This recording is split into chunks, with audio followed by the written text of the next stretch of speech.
Good afternoon, and welcome to our last pre-election Pacific Talks Politics. We'll do a couple more of these after the election, but believe it or not, next Tuesday is Election Day.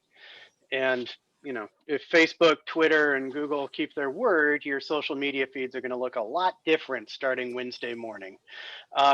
If you live here in California, I hope that you have filled out your ballot and returned it already, or if you're like me, you've made plans to go to one of the many early voting centers that are available in your county.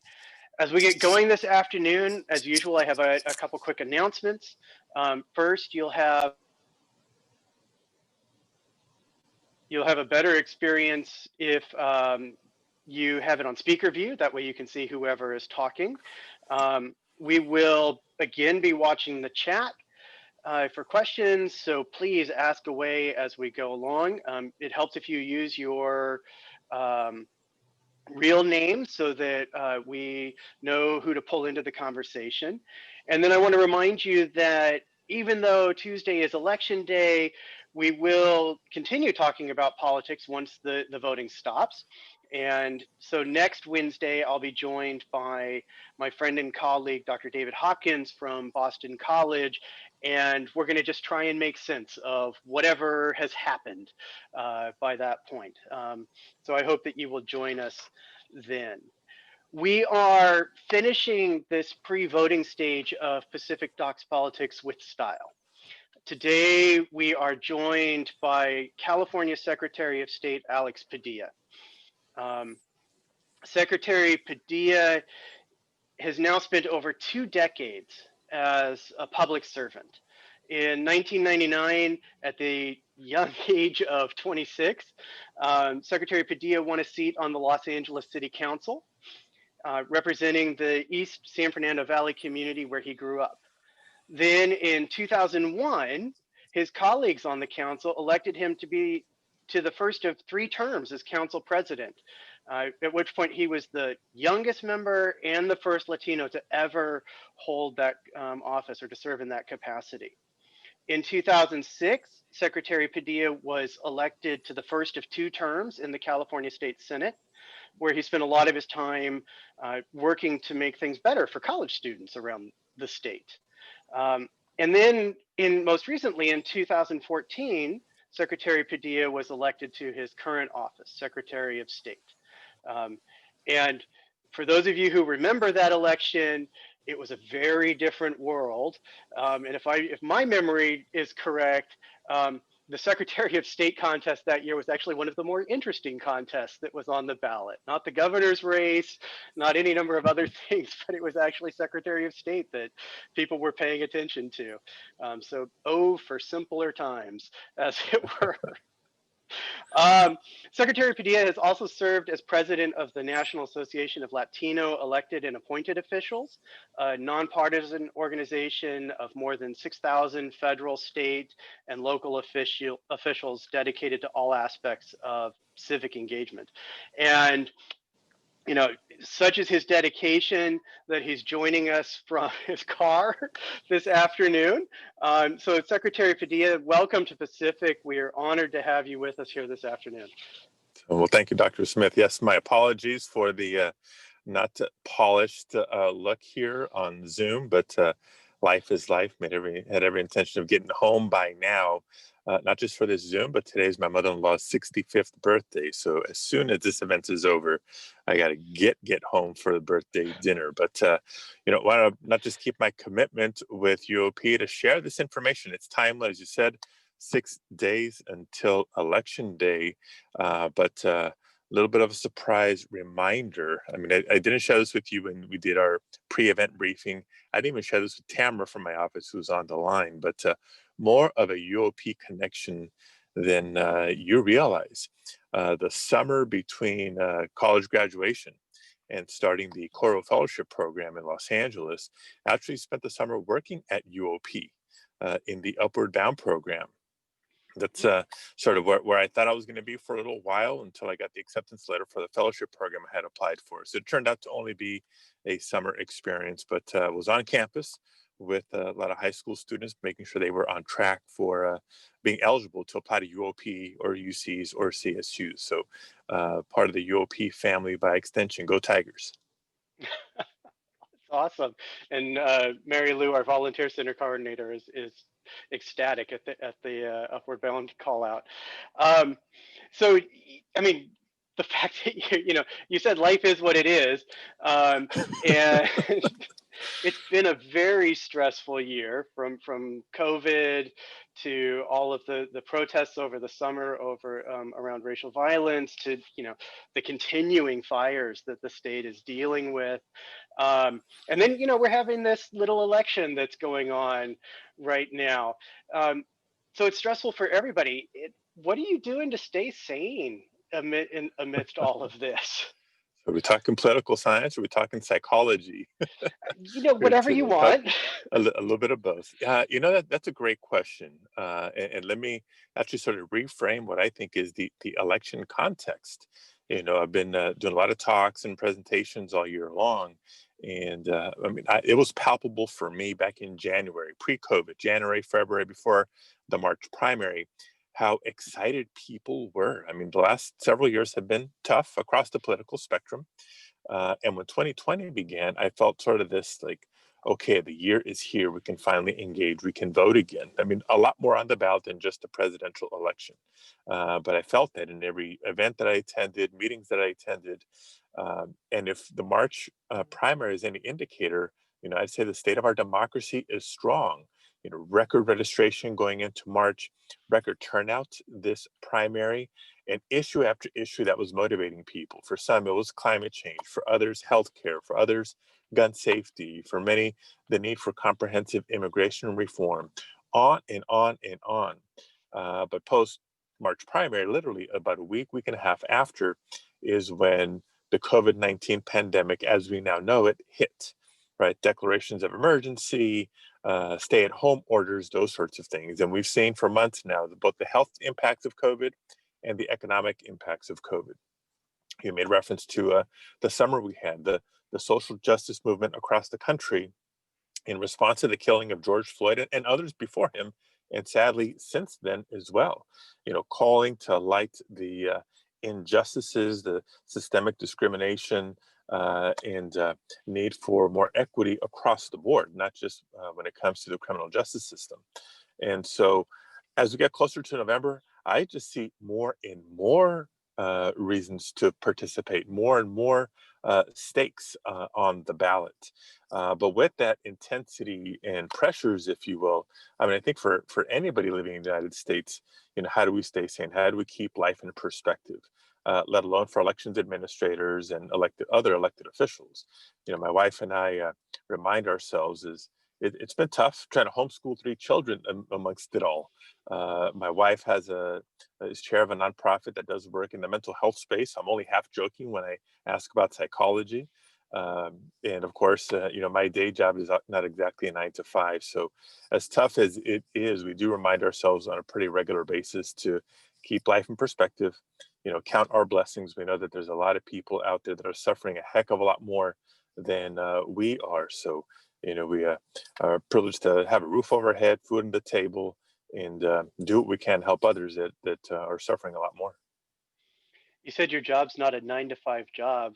Right now, the focus is all about elections, but I know the Secretary of State does more than just elections. And so I wonder if you could just briefly share with people what else it is that occupies your time when we're not doing elections. Yeah, no, it's a good question, because most people don't know what a Secretary of State does. There's a national, federal level Secretary of State in charge of foreign relations and international diplomacy, but a state Secretary of State, most states have one, not all do. If you know anything about a state Secretary of State, you'll guess elections, right? We oversee elections, and we're having the dialogue here today. Aside from that, if you look at the number of people who work for me, the biggest division of the Secretary of State's office is actually our business programs division. So for any entrepreneurs who may be in this session or watching after, when it's time to start a business in California, your first step is to register with the Secretary of State and decide whether it's an LLC, an LLP, some other form of corporation, Even nonprofit organizations have to register. That's one sample of the types of transactions that we conduct, thousands a day, trying to automate it all to make it easy and efficient for entrepreneurs and for state employees. Another function of the Secretary of State's office is technically known as the Political Reform Division. I think better understood when I say campaign finance. We hear a lot about money in politics, and so state law requires state candidates and campaigns to disclose where they're raising their money from and how they're spending it. And so they provide those reports to us on a regular basis, and we make that information publicly available through searchable databases on our website. Another fourth, what I call public-facing element of our agency is I am also the custodian of the state's archives. So we're the official record keepers, if you will, of California state government, not just going back to statehood. We actually have some records from prior to statehood, but I think one of the crown jewels of the collection, everybody's familiar with the United States Constitution, maybe familiar with the movie National Treasure with Nicolas Cage. There is a state constitution as well. And the fun fact is that there's actually two, one in English, one in Spanish. Because if you stop and think about it, we were a very diverse state on day one. History of California goes back much prior to statehood as part of the United States. So we are talking about elections. How, from where you sit, how are things going right now? From where I sit, I put in a couple of buckets. Every election is important, and we say that all the time. And so elections officials work hard every election to make sure they're as accessible as possible, right? We want to make it easy in California. That's our philosophy. Wish I could say the same for states across the country, but in California, policies in place to make it easy if you're eligible to register, to stay registered, and to vote in every election. We spend a lot of time on security, especially these last 4 years, right? In 2016, we started hearing a lot about election security, cyber threats, foreign interference, those sorts of things. This year, we have the added challenge of how we administer an election that is accessible, that is secure, but is also safe during a global health pandemic. So we've got our work cut out for us, but I'm actually feeling pretty good. We've been planning and preparing for months now in partnership with all 58 counties in the state. When it comes right down to it, where the rubber meets the road on elections, it's actually county governments. Each county has an elections department. It's counties that distribute ballots, collect ballots, count ballots, etc. My job is to work with each of the counties, sort of oversee it all, make sure that it's done consistent with state laws and state policies. I mentioned the success of the March primary, right? If that's an indicator, our democracy is strong. Voter registration has continued to surge since then. We recently surpassed 22 million voters on the rolls in California. And just to kind of put that in perspective, we have now more voters in California than the population of any other state in the nation except for Texas. It used to be that we were just behind the Florida population. We now have more voters in California than there are people in Florida. That's huge. And of course, we're hoping for a big turnout this November. We made the decision because of COVID to mail every registered voter, every active registered voter, a ballot in the mail in advance of the election. No more convenient and safer way to vote during the pandemic than from the comfort and safety of your own home. And early returns have been huge. About 8.2 million ballots already returned. And again, for reference, 4 years ago in the presidential election, at this stage, 6 days out, it was a little bit over 3 million. So way more than double the returns at this stage, all indicators pointing to a big turnout when it's all said and done. But we're working each day to make sure it continues to be accessible, secure, and safe for everybody. So we've got a question at this point from one of our students named Clara. She's going to hop in and ask you. Clara? Hi, Secretary Padilla. Thank you so much for making time for us. My question was, as Secretary of State, what are you most worried about over this last week of voting? What's something that's sort of keeping you up at night? Good question. I'll give you a two-part answer. Up until recently, it was only one, so I'll start with that one. The thing that probably still keeps me up at night a little bit more, besides my kids, is yes, we have a 13, a 7, and a 5-year-old. So I'm up early and I'm up late every day. The thing that keeps me up is the power and the dangers of election misinformation and disinformation. Right? We've all fallen in love with social media, whether you're on Facebook or Twitter or Instagram or anything else. A lot of people get their information online. And while it can be very helpful in disseminating information about how to participate in elections, we've known that it's also exploited by folks who seek to create chaos, create confusion, and undermine confidence in the electoral process. So at every turn, remind people, look, if you have questions about the election or your options for voting, uh, just go to the source, your county elections office or the Secretary of State's office. Let this be the first plug of the day for vote.ca.gov, one-stop shop, our portal for all the voter information, tools, and resources in one location. So that's one. In recent days, though, despite the really big early returns of ballots, it seems like every day that's gone by, we're still expecting a big turnout on election day. And so, we have the in-person options for voting for people who need it. But if we have a big surge of people who show up on election day, you couple the big numbers together with the public health directives that we're implementing at polling locations, right? Physical distancing, 6 feet apart. Don't forget to bring your mask. If you don't, we'll provide one. Hand sanitizer for everybody. Poll workers with PPE, and even wiping down the equipment before and after each voter. Right, each one of those little steps adds a little bit of time to that voting experience. So, multiply that by maybe a couple hundred or a couple thousand people who vote throughout the day on election day.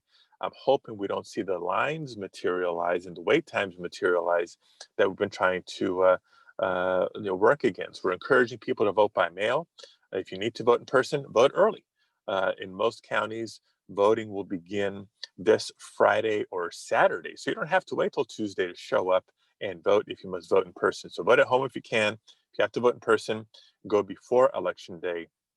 The more people who can vote early will hopefully keep those wait times a little bit shorter, because we want it to be a positive and safe experience for everybody. What was the website that you plugged again? We're going to put it in the chat here. Yeah, it's vote.ca.gov. Up until last week, that's where we sent people to register to vote. The voter registration deadline has technically passed, but if you missed it, you can still show up in person and take part of same-day registration, where you can register and still be given a ballot. It's more work for us in the back end, but if you're eligible, we want to make sure you have the opportunity to cast your ballot and you have your ballot be counted. Vote.ca.gov is also where you can sign up for Where's My Ballot. We have a neat new ballot tracking tool available to all voters in the state. You can sign up to receive notifications by email, by text message, or by phone call on the status of your ballot through the delivery process, both when it's on its way to the voter, on the way back to the county. Professor Smith, imagine getting the ultimate confirmation when your ballot's been received and when your ballot's been counted, right? It's great for peace of mind, great for confidence in vote by mail, because we know that some people have tried to question it lately. Yes, certain people who happen to live in large white houses on the other side of the country. And actually, I'm curious if you could tell us a little bit about the back end. We hear so much about what it is or how we should vote or how we get our ballots returned. What happens to those ballots once they make it to the registrar's office? What happens once the polls close at 8 p.m. next Tuesday? Oh gosh, it's a whole lot of logistics. I mean, I think most voters won't even stop and think. They think they show up, and they submit their ballot into the official box, and of course it's going to be counted, and we await the results. If you vote by mail, same thing. You can mail it back to the postal service. California, you don't even need stamps. Return postage is prepaid. That's how easy we're trying to make it. Or you can drop your ballot off at an official drop box, and then again, not worry about it from there. Or you can bring it into any in-person voting location and drop it off. But once all those ballots get back to the county elections office, if they were cast in person, then they're immediately sort of sorted and run through tabulation machines. Right? We use equipment to do a lot of the vote counting, if you will. There's by hand audits that are done after the fact, just to ensure the accuracy and the integrity of the vote count. But a lot of equipment involved. What we're seeing from a workload standpoint after votes are cast is with the vote by mail ballots. When people wonder, well, is vote by mail safe? Is it secure? The answer is yes. And one of the important safeguards we have is what we call signature verification. So when you get your vote by mail ballot at home, regardless of how you return it, it has to come back in the official envelope that's provided, and you have to sign the outside of the envelope. The very first thing that county officials do is when those envelopes arrive, they call up the voter's record and they compare the signature on the envelope with the signature on file as part of your voter registration to make sure it matches. It's part of confirming the voter's identity. And it's what we use to update the record to prevent against double voting, those sorts of things. If the signatures do not match, or if the signature is missing, then the county will attempt to contact the voter to correct those issues because we want your ballot to be counted. If a voter says, hey, that wasn't me, well, then there's something else that we have to look into. But by and large, most ballots check out just fine. But that begins to give you a flavor of the processing involved with ballots. As we're confirming they should be counted, running through the machines, and then the number crunching of the ballots in every congressional district, every assembly district, every senate district, every mayor's race, every school board race, all the different political jurisdictions that we're voting on. And of course, there's the propositions as well. So a lot of logistics on the back end. So getting a lot of comments about mail balloting in the chat right now. So, how long should people expect between when they put it in a drop box to get any kind of notification from the registrar? What happened to all the ballots that were put in the problematic, shall we say, drop boxes in Southern California? Yeah. So no, it's one of the great tools, or one of the great features of Where's My Ballot, right? You get that near real-time confirmation on where your ballot is in the process. If you're mailing it back, it's treated as first-class mail by the Postal Service. So they'll say it's going to take 3 to 5 days to get to where it needs to be. It usually gets there more quickly, depending on where you're mailing it from and where you are in proximity to the county elections office. Official ballot drop boxes.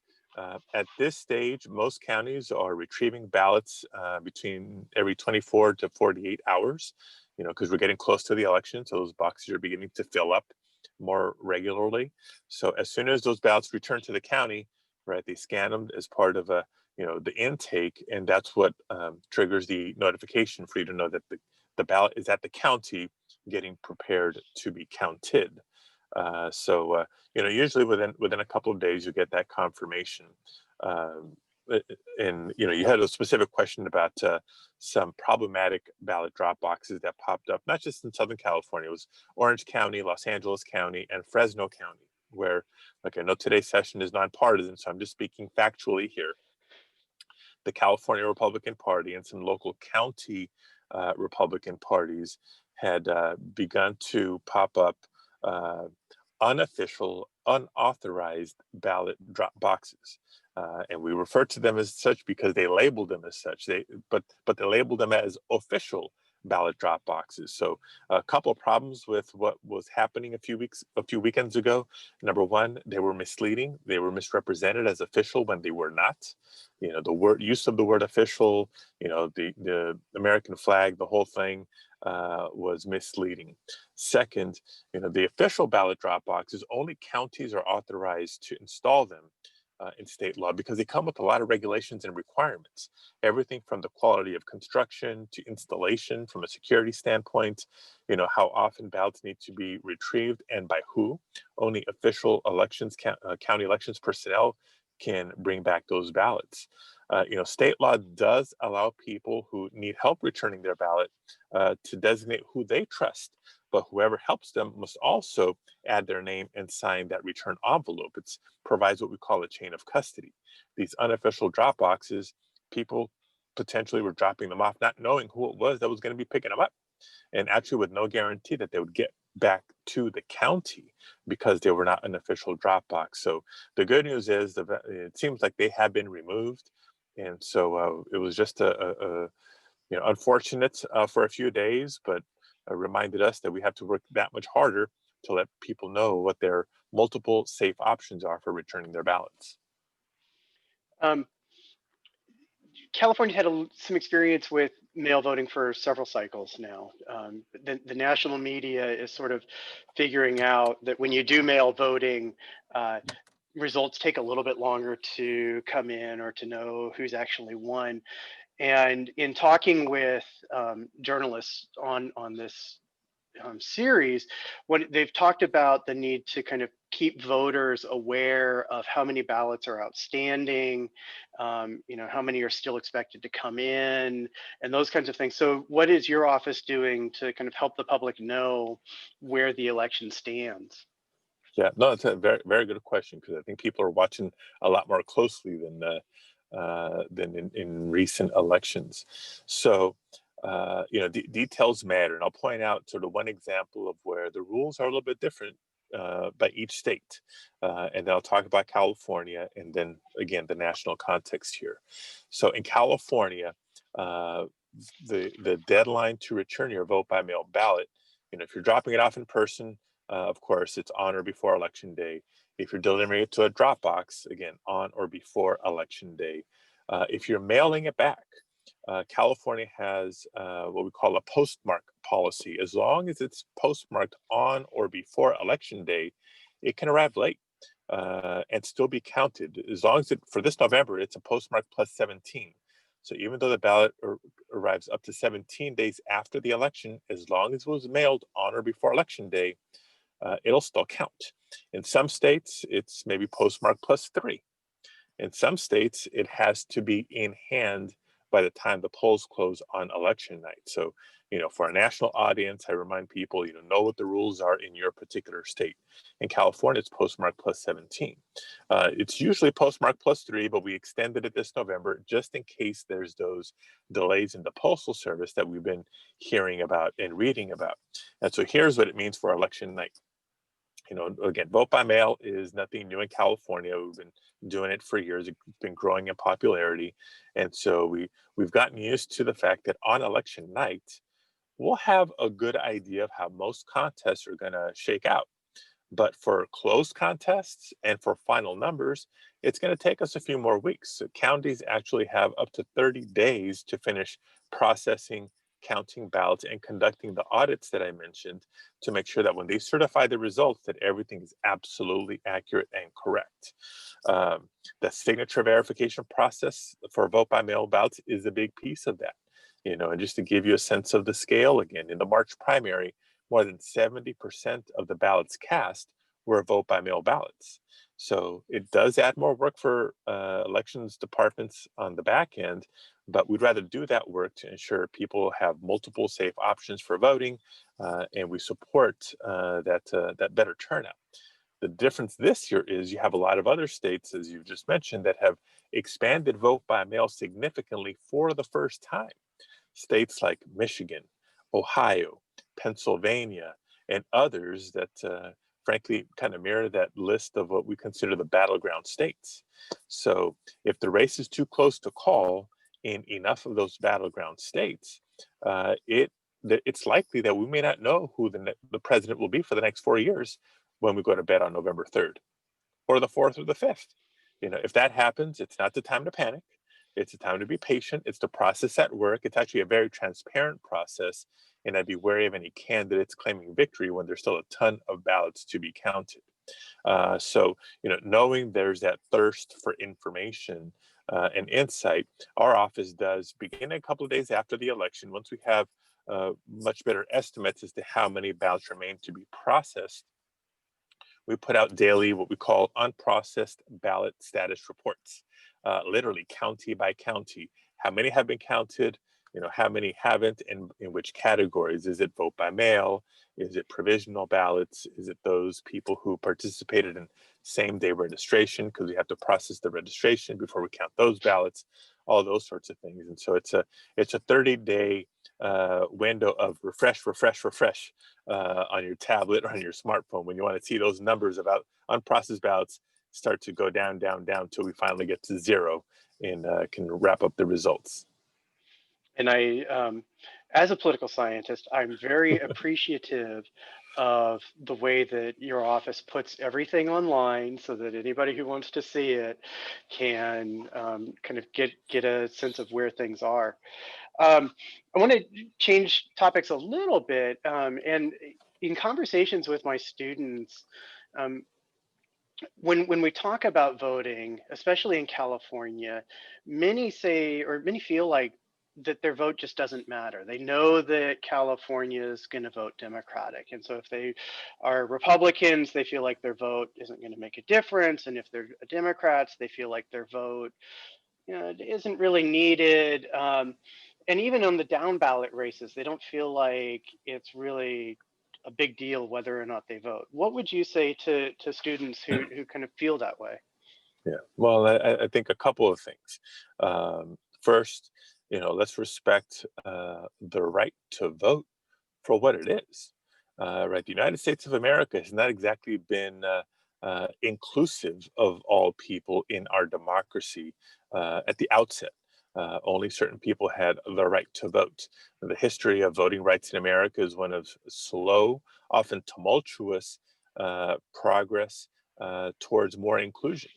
Right, earlier this year, as part of what else is going to happen in 2020, we lost one of my heroes, Congressman John Lewis, and you all know his story, right, from even before crossing the bridge in Selma, or towards Selma.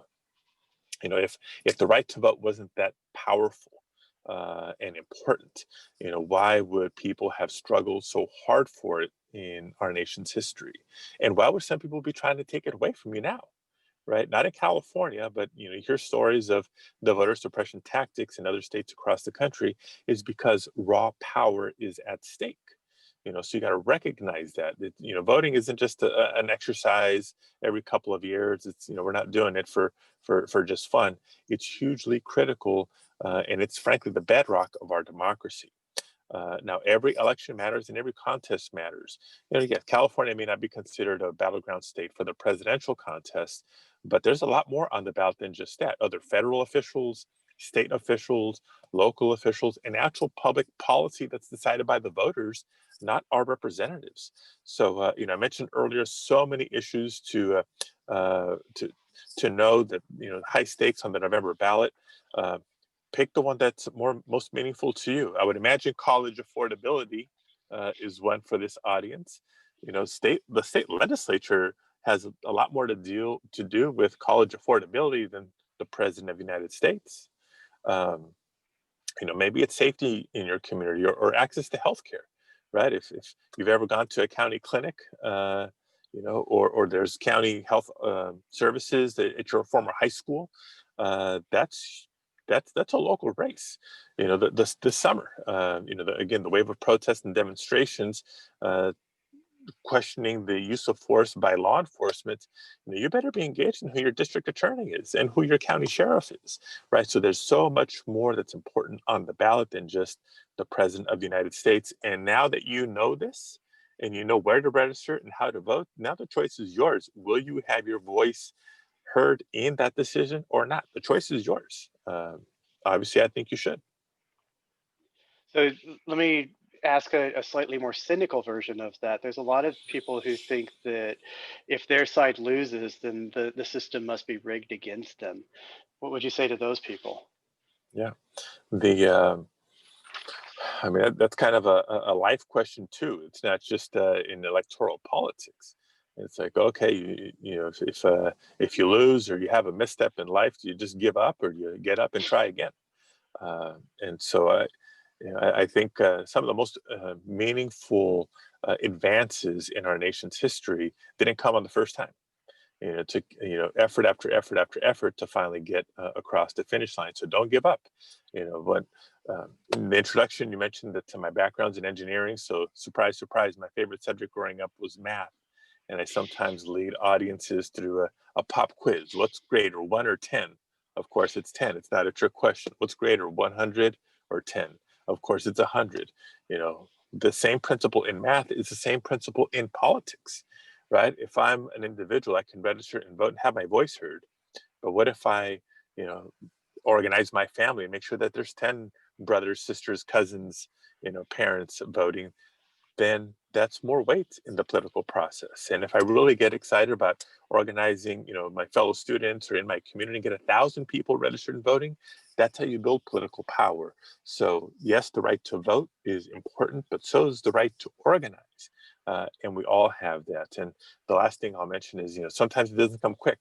A couple years out of college for me, in the year 1996, there was a measure called Proposition 209 on the ballot in California.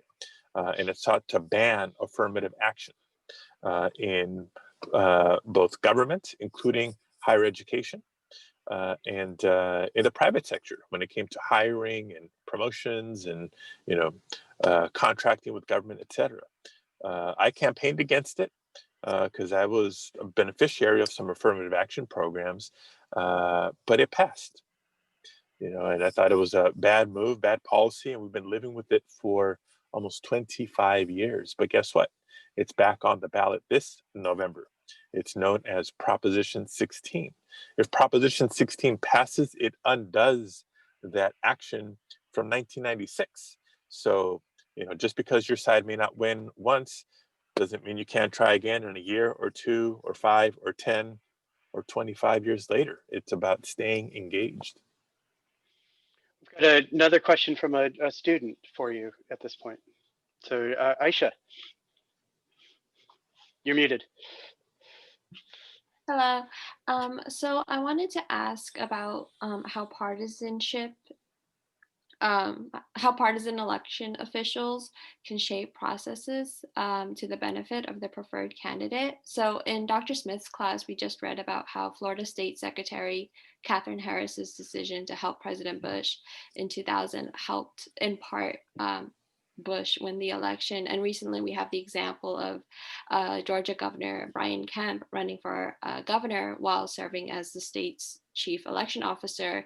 And he made, at that time, a number of decisions that helped him win. You yourself have endorsed candidates and causes since being elected Secretary of State. Do you think that Secretary of State should be a partisan office? And is it possible to remove partisan considerations from how elections are administered? Yeah. So to answer your last question, is it possible to remove partisan considerations in how elections are administered? I think it is possible, and I work hard to do that, to make sure I do that every single day, right? I have my personal views and leanings, I have my First Amendment rights as a citizen, just like anybody else. But when it comes to performing the duties and responsibilities of my job, it has to be on a nonpartisan basis. So I think it's, California is a counterexample to, Florida and Georgia, the examples that you pointed out. I think it depends on what philosophy you're trying to govern with, right? I come at it, and when I campaigned, I was very outspoken and transparent. I want to maximize voter registration rates in California. I want to maximize voter participation rates in California. Yes, we'll do what it takes to keep everything secure, but I'm going to do everything I can to make it easier for people to register and to vote. When you talk about elections in Florida, I don't think they're necessarily driven by those same principles. If you talk about the, Brian Kemp example in Georgia, he didn't get in trouble, or he wasn't controversial for trying to make it easier to register and get more people registered. They were kicking people off the rolls. So everything that we've done in California to facilitate people registering, people voting, hey, that applies to everybody. I'm not just making it easier for Democrats or Republicans. I'm making it easier for everybody who's eligible. I think that's the job of the Secretary of State, to maximize participation. And frankly, at that point, you leave it to candidates and political parties and campaigns to make the case for how people should vote once they're voting. My job is to make sure people can easily register and vote. And I know there's some of my predecessors have taken an informal policy. It's never been a requirement to never endorse in any election or any candidates. I don't think I endorse in the vast majority of races, but I think there are some issues that are important for the future of California, especially when it comes to voting rights. I want to make sure people understand my view as a secretary of what I think would strengthen our democracy. And so, some of the measures, some of the propositions on the ballot this November speak to that. So we've talked about it a little bit already, but this year has brought a necessary focus on many of the challenges facing Black, Indigenous people of color living in California, in the United States. What do you think is the role of the electoral process in dealing with many of those challenges? Yeah, it's the electoral process, but not in isolation. I mean, I think there's many ways in which we all need to participate in democracy. Right, registering and voting, of course, is a big one because that's how we select our representatives at all levels of government. But even prior to that, we have a very diverse state of California. We have a very diverse country, including a lot of hardworking, tax-paying folks who aren't citizens yet, but may be eligible to naturalize. So, we should be doing more to encourage naturalization. For the sake of more citizens being then eligible to register and to vote. 2020, on top of everything else, we powered our way through the decennial census, right? I'm hoping you all participated in the census this year. That data is critical, not just for policymaking and appropriating federal funds for the next 10 years, but it provides us some tremendous demographic data that helps us make voting rights advances for the creation of districts where historically underrepresented communities can elect candidates of their choice, for example, or things like in the administration of elections. We provide elections materials and voting materials in languages other than English, but which specific languages in which counties all depends on the local demographics of those areas. So, the more we're encouraging people, everybody who's eligible, to participate in all these aspects of our democracy, the better our democracy and electoral process will be at the end of the day. And I also want to make a plug for, we did the census this year. What that means is that next year we'll be having a discussion and debate about redistricting. How do we adjust the congressional district boundaries, the legislative district boundaries, even local political boundaries, not just to balance out populations between districts, but to, again, recognize the shifting demographics in California and make sure that those districts reflect the voting rights of communities. I just wanted to quickly note that I know he was delayed arriving, but it looks like the president has arrived here, and he's been, or our President Callahan, not the other president, and he's been pushing a lot of pushing Pacific to do more when it comes to diversity, inclusion, and equity here in Stockton. That was a big part of why I was working at the Upward Bound program once upon a time. Yeah. So and there he is. I've got a few questions because as we head toward the finish line here, we're all kind of on edge, as it were, about the results and what they might mean. And you've spoken a little bit about this already, but I guess to start, amidst all of the unease, the unrest, and everything, what advice do you have for us as we wind down here and as we wait for the results? I get, you've been living this for so long, and your job is to kind of manage all of this. What should we be doing to kind of make it through this next period of uncertainty? Yeah, I mean, I think as tough and stressful as not just 2020, but the last 4 years have been, So sometimes I think in sports analogies. I grew up playing baseball, and I remember a lot of the advice from my coaches, including things like, got to leave it out all on the field, right? Win or lose, you don't want to go home thinking, oh, I should have run harder or faster. I should have, tried harder. You want to leave it all out on the field. And so if you're at all nervous about the outcome of the election, what more can you do over the next 6 days? Registering and voting, okay, that's you. But would you be willing to commit some time to help make sure that your extended family, your friends, your neighbors, and your coworkers are exercising their right to vote? Are you leaving it all out on the field between now and 6 days from now? So regardless of the outcome, you know that you did what you could, right? And not that if it's close one way or the other, you're left wondering, could I have made a difference? But I didn't try. The other thing I'd ask us to think about is, as important as the metrics of voter registration numbers and registration rates and how many ballots were cast and turnout rates are, I think the ultimate strength of our democracy is measured what happens between elections. Right, just like people complain about, politicians. Oh, they only come around election time, right? That's the only time you see them. That's the only time you hear from them. What about the rest of the year? Well, same thing as individual citizens. Are we only engaging? Are we only asking questions of our representatives or of candidates around election time? Or are we staying in touch with them throughout the year, whether it's writing to your member of Congress, attending a town hall, whether it's keeping up with what the legislative priorities of your representatives are? Is it going to a school board meeting or a city council meeting in your area? Well, all virtually, of course, these days during COVID, but staying engaged. And even if it's not with government, there's neighborhood organizations and other civic organizations. So kind of goes back to, what's your passion? If it's the environment, have you heard of the Sierra Club? If it's civic engagement, there's the League of Women Voters. There's tons of opportunities and ways to stay engaged as an individual. And I think if you do that, you'll see that the electoral stuff every cycle will become easier because you're up to speed on the issues. You've built out tremendous networks, and you know how to organize and mobilize even better. A related question: for many of our students here at Pacific, this is going to be the first election they're voting in, and necessarily some people are going to be voting for candidates and causes that lose.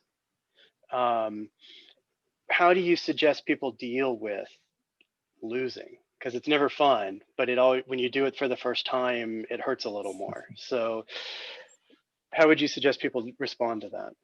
Yeah, that's actually an interesting question. When I first decided to run for city council, more than 20 years ago, as a young man, I sought out some advice from friends of mine, and the first bit of advice I got was from somebody who said, "Don't run unless you can handle losing." Right? Because there's no guarantee when you run that you're going to win. And that's as a candidate. But as a voter, I think the same applies as a voter. If you vote one way and your candidate or your cause isn't successful, then just like in life, you got a choice to make. Are you going to just accept it and say, okay, that's it? Or are you going to keep trying? And maybe try again, or maybe try differently the next go around. The other thing I'd encourage people to keep in mind, and this is how I rationalized it when I was running for office, is like I wasn't running for office just for the sake of having a title or to be in office. I had ideas on how to make my community better in the San Fernando Valley, and I thought as an elected official that's one avenue with which to effectuate change. But if that wasn't meant to be, then maybe as a nonprofit director, maybe as a business owner, maybe as a teacher, maybe as some other in some other capacity. But the mission is still the mission. The cause is still the cause. So if a candidate or an issue you're supporting right now isn't successful, what else can you do to move in the direction of what you think is making your community a better place? So at this point, because I know you are going to need to leave in just a couple moments, and then tomorrow's going to stay and answer a couple more questions for people. I want to toss it over to President Callahan to say a couple words before you have to take off.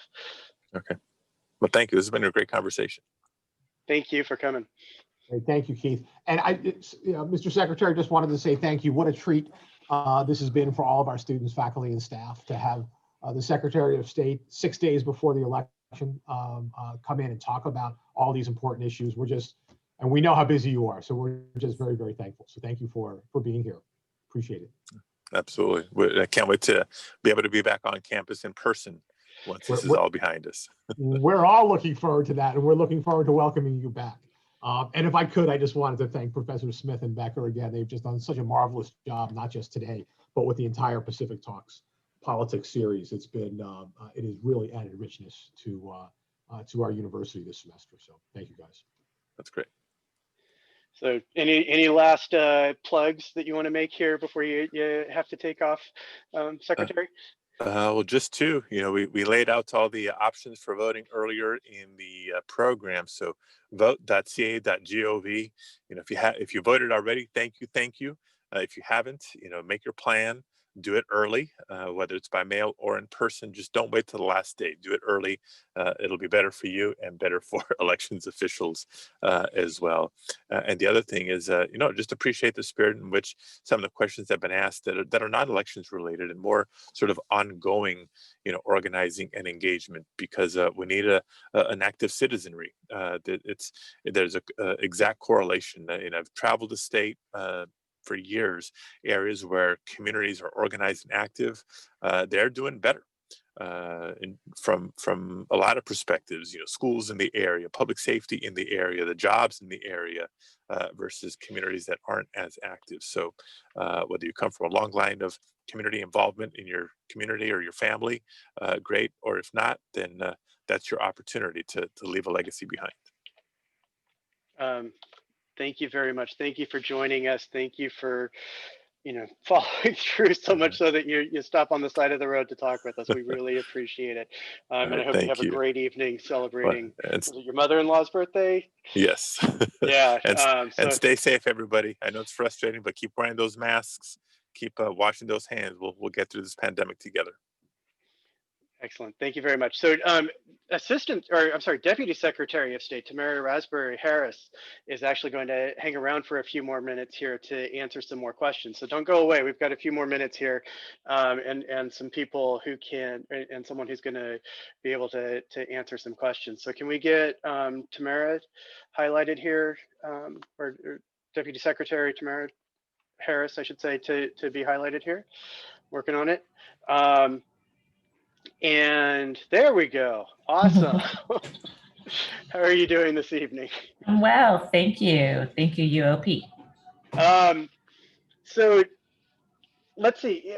I guess another thing that a lot of students and faculty are worried about, and I don't, is often when we see the election returns, we and especially because of the president and a lot of what he's been saying, people take it kind of personally when it comes to seeing the election returns, and students are wondering kind of what to do with that and how to deal with that. And so I'm wondering if you have any advice on kind of, should you take it personally, or is there a way to not do it, or to sit with it and do both? When what would you say? Okay, there I am. Yeah, I would say please don't take it personal, right? So the media has created this rush to declare a winner. And if anyone watched, any of the news pieces, podcasts, documentaries about the 2000 election, you've seen that this rush to declare a winner creates a lot of trouble. And since 2000, the news stations created a policy where they don't declare a winner until after the very last poll has closed in California, Pacific Standard Time. Sometimes they account for Hawaii, but usually after the polls close in California, then they start declaring a winner. But that's based on exit polls. That's not based on actual certified results coming from the Secretary of State of each state. So we're conditioned to expect election results to be available right away. And with COVID and states moving to mail-in ballots, those have to be hand counted, right? Those envelopes are opened by hand, they're sorted by hand, and they're fed into the machine by hand. Whereas in previous elections, when you voted on a voting machine, that's an electronic that key card is taken out of the machine and then fed into machine, and all those votes are uploaded almost instantaneously. So just condition yourself that, like the secretary said, a winner will not be, especially for the presidential race, because I'm pretty sure some states that have very close margins, there'll be some type of legal review of the outcome. But just be prepared that in this day of instant information and constant communication, that the presidential election, sorry about that, school's happening around me, that the presidential election, that process is still 200 years old. So it did not update for technology. It didn't account social media. It didn't count our need for instant information. The official results don't even happen until the Electoral College puts in their votes. So just expect that this to be a lengthy process, but please don't take it personal as though we are not counting your vote. The secretary, he said this before and alluded to it again tonight. It's more important to be right than to get the information in time for the 11 o'clock news. And with 22 million voters we expect in California, we're going to err on the side of getting it right rather than making sure that the news has their copy for broadcast. So I'm going to toss it to another student, Matthias, who has a question. Also in his car. All right, thank you. Okay, so my question is, a lot of people are worried that no matter what the results are, we are in for a period of political violence like we haven't seen for more than half a century. What would you say to these people?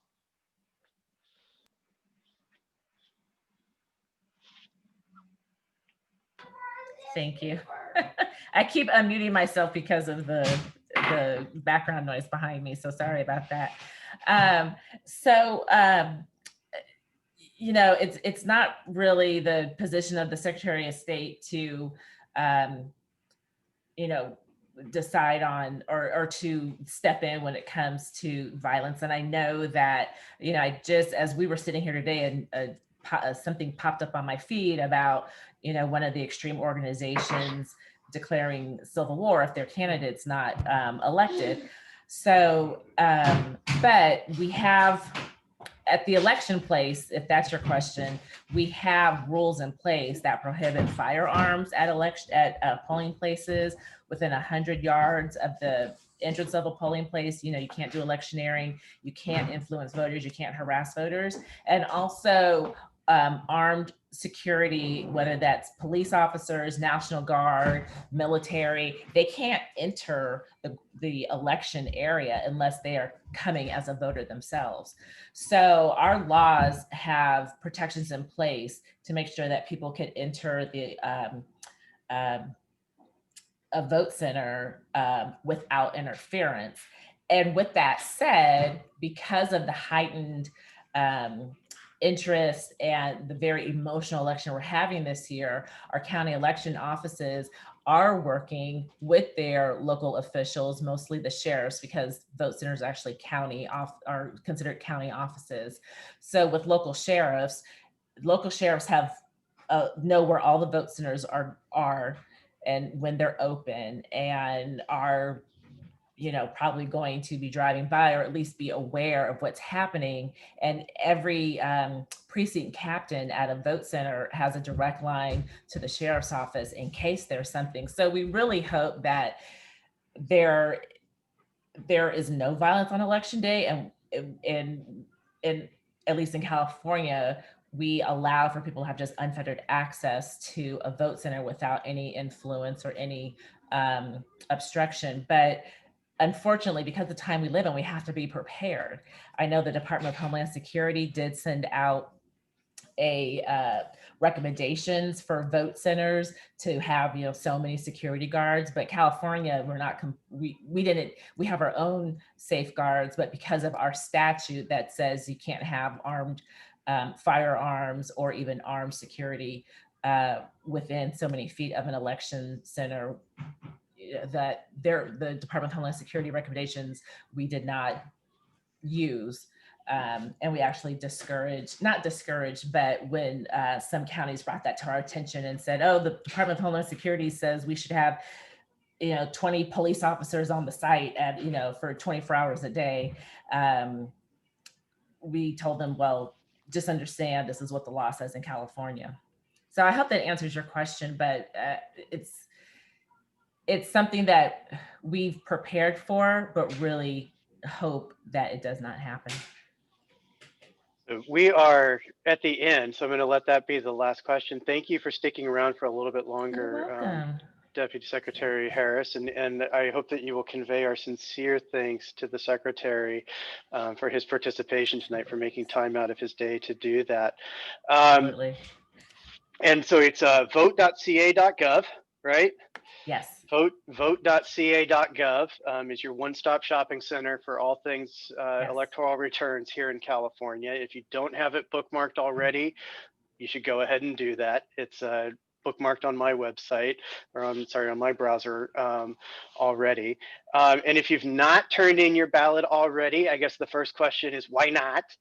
And the second question after that is, what are you going to do to turn it in? When are you going to turn it in? Make a plan, make sure that you know how it's going to be returned. You have lots of time to drop it in a county polling box, or a ballot box. You could be like me and go in person when the early voting center opens in your area, but make a plan and be ready to be there for a little bit. And just make sure that you vote in this election. And I hope that you will come back next week. Next week, we are going to be talking with Dr. David Hopkins from Boston College. He literally writes the textbook on presidential elections. I'm serious. The book is called Presidential Elections. And so we're going to review where things stand next week and try and make sense and try and process whatever has happened to that point, or what we know to that point. So in the meantime, I hope that you stay safe. I hope that you stay sane. I hope that you enjoy the autumn sunshine that we've got these days, and stay off social media. You'll feel better for it. So good night. Thank you for joining us.